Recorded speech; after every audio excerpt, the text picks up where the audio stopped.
then her legs. She jumped up from the table, knocking over the bench she'd been sitting on. Alec looked up then, as if only now realizing what he'd done. "Oh, sorry about that." "Sorry?" she asked. Her voice was pinched and higher than she liked, leaving it so that she practically squeaked. It wasn't pain that did it.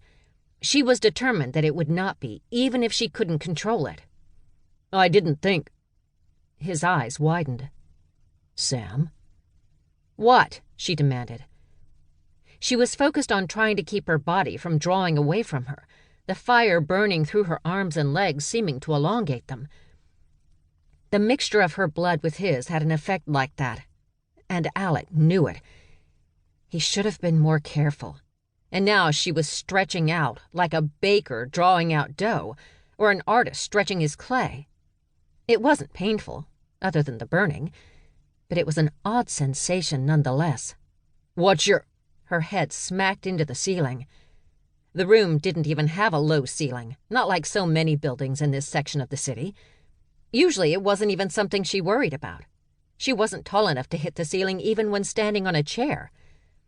The blow stung and diverted her attention away from the strange sensation in her arms and legs. Sam glanced down. Alec stood, but seemed much farther below her than usual.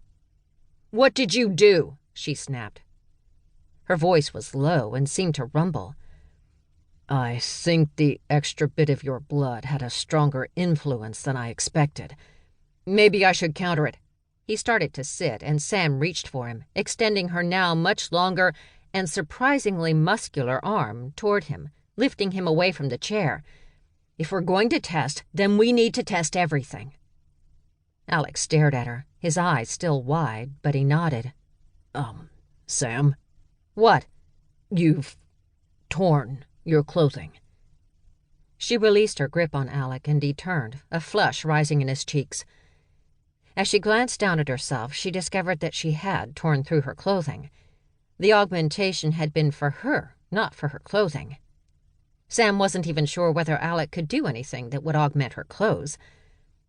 The augmentation had turned her into something like the giants rumored to roam the mountains to the far west, but had left her with nothing but tatters of cloth covering, or like one of the Thelns, only bigger.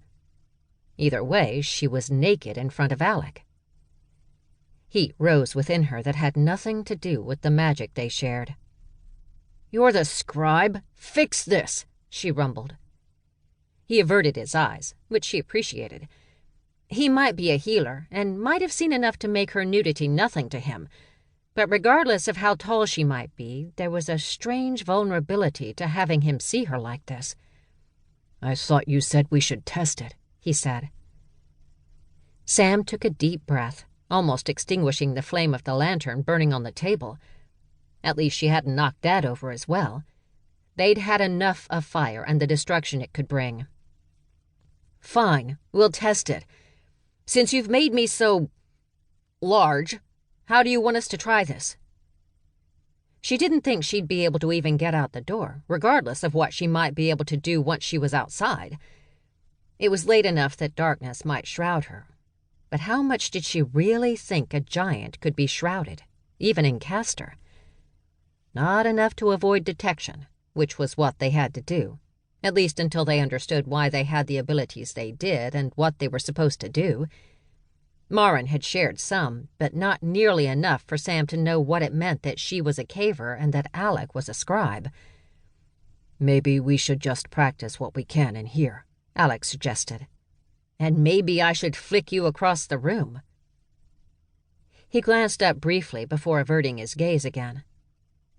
"What happens if you stay like this? Who will help you then?" "The augmentations aren't permanent." "So far. But I used a little more of your blood in this attempt, so—" She wanted to lift him up and smash him back down, but resisted. It was a minor victory. Was that anger because of the change, or was there something more to it? Had the fact that he had turned her into a giant changed her in other ways? "At least I gave you extra strength and reflexes as well," he said, taking a seat at the table again. "Otherwise, I think you might have struggled to move at all." "Wouldn't